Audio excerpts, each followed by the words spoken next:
Sometimes you just need a $250 million budget with a Zimmer score and a A-list lead to feed the soul. F1. So I think me and Keegan might get an argument here. So this may be entertaining. What I sent Keegan as I walked out of the theater, because I think I saw it before him, I go, sometimes you just need a $250 million budget with a Zimmer score and a A-list lead to feed the soul. And that's what this movie was for me. For some reason, I saw this movie on a Sunday, like the Sunday it came out at like 1 p.m., thinking there'd be no one in the theater, but it was like a smaller theater. Every seat was taken but the front row. So I sat dead center front row for this movie, which like weirdly is kind of perfect for this movie. I felt like I was actually in the cockpit with Brad Pitt in a lot of these scenes. Man, love this movie. I think I text like 30 people on my phone, go watch F1. It's one of the best sports movies I've seen in a long time. Is there cliches? Yeah, there's every cliche in the damn book here. It is generic. There is nothing being invented here, but sometimes you just need a good old throwback. And this is what this felt like. It felt like a good old throwback 90s popcorn movie, big budget, loud, action-packed, a lot of Brad Pitt. I dug it so much. I think it's coming out on Apple in like 6 weeks too. So when it goes streaming, should definitely watch it. I give this an 8.0 thumbs up. I'd watch it again. It's two things. You have Carrie Condon doing her natural accent. So the base level for this movie is like a 6 out of 10. You can't go down from there. It is every cliche in the book.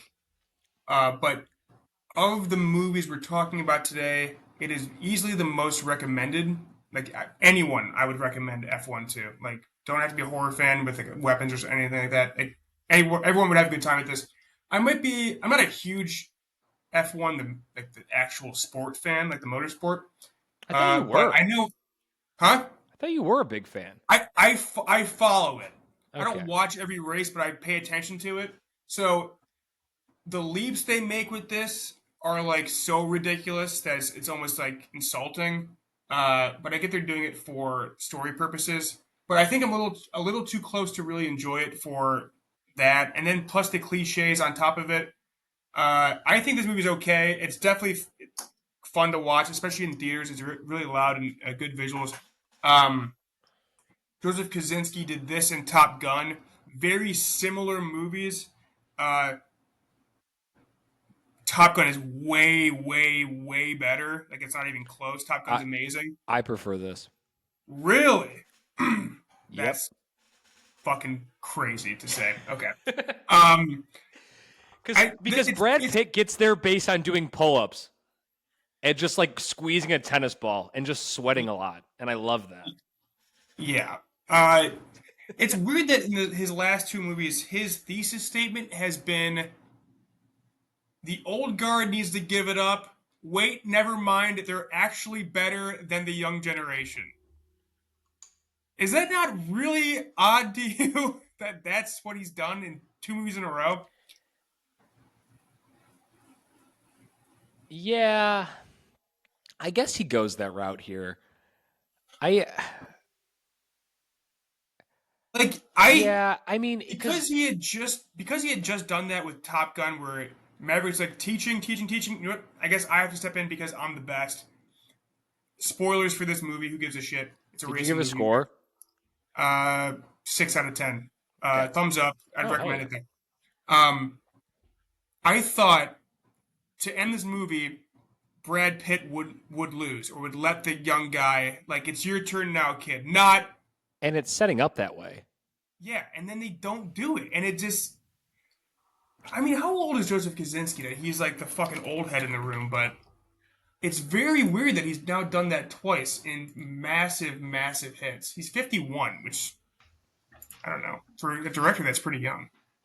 Can I ask, how old is Brad Pitt supposed to be in this movie? Like 55. 50. No. Younger? You think so? You think younger? Brad Pitt is a 60-year-old man. Like, Brad Pitt that's what I'm saying. Like, so old. 50s. But he has to be playing like in his 40s. Like, aren't all the F1 drivers like literally 21 years old? Yeah. Fernando Alonso is ancient in the sport, and he's 44. He's because in '95 they talk about him in the '90s. That's 30 years ago. So he's like in his 50s. Yeah, Jesus. And that's another That's thing. It's like crazy. this is just ridiculous. I mean, here's the thing though, Keegan. I agree with you that I thought it was going that route, but then when they did a little plot twist and that Brad Pitt took the It's his lead, moment. and then I'm literally my heart is like pounding out of my chest. It's flying like a butterfly above my body as he's making that final straightaway. And I'm just like, is the tire gonna blow? I don't know what the hell's gonna happen here. Is he actually gonna win? That Zimmer score's hitting. I mean, I was just like on cloud nine. It worked so well for me. I could have cried in that moment. I really enjoyed it. I just miss these movies. Like Yeah. and so I don't know. I mean, it might have been just that simple because there's cliches. Just from a craftsmanship level of in terms of filmmaking, yeah, the racing scenes are really cool. The way that the camera is moving on the car to know where the people are around him is really cool. But yeah, just story wise, yeah, it's really cliche, but still entertaining at the same time. Great actors. I love Javier Bardem. The new guy, his competition, Damson Idris is really good as well. But I don't know. It's just it's Top Gun Maverick car version, but not nearly as interesting as Top Gun is. I love the running scenes, jogging on the track. More people kept coming. Brad Pitt looks really good in this Maybe for the being worst. 61 years old. Maybe the worst poker scene of all time. Yeah. Really bad poker scene. Really bad. What do I have in my notes? Vegas track looks sick. Sick note there, Mike. Good job. Looks good. It does look good. Sounds Amazing. good. Yes. I wonder what this will do come award season. I think it will do good. I think it'll get sound. Some sound? Maybe special effects. Maybe. Yeah. Maybe score. I don't know. The score, I don't know how memorable it was, but I knew it was a Zimmer score going in, and you could tell it was a Zimmer score right away, and I was just like, hell yeah, let's do this. I really didn't like the ending. I didn't like the fact that he just like drives away, and then all of a sudden he's in the sand. They're talking about. I kind of love that he's just a jack of all trades. He just finds a race and does it. And though I think the best racing scene was the NASCAR scene to start. The Daytona scene in the night. The Daytona scene was really cool. He does get to first place way too quickly, which again, it's storytelling, but I think that was one of the better ones. Yeah. No, the opening was sick. I don't know. Like they're talking about doing a sequel. My first question is, what do you call it? Do you call it F2? Because F2 is like they're like junior leagues, right? Yeah. You call it F1 the sequel? F1 Maverick. It's true. You're right. And then do you do it in the sand desert? Because I don't think they would. That would be a terrible. That'd be a terrible movie. Maybe he becomes the team principal and he runs the team. Maybe. And I have this written in my notes, but this is true. It felt like high stakes. I honestly thought that Brad Pitt might die in that last race. That crash of his teammate is really crazy.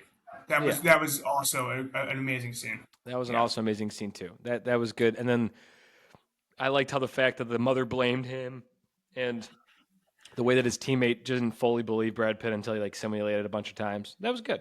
Yeah. I don't know. I really enjoy this movie.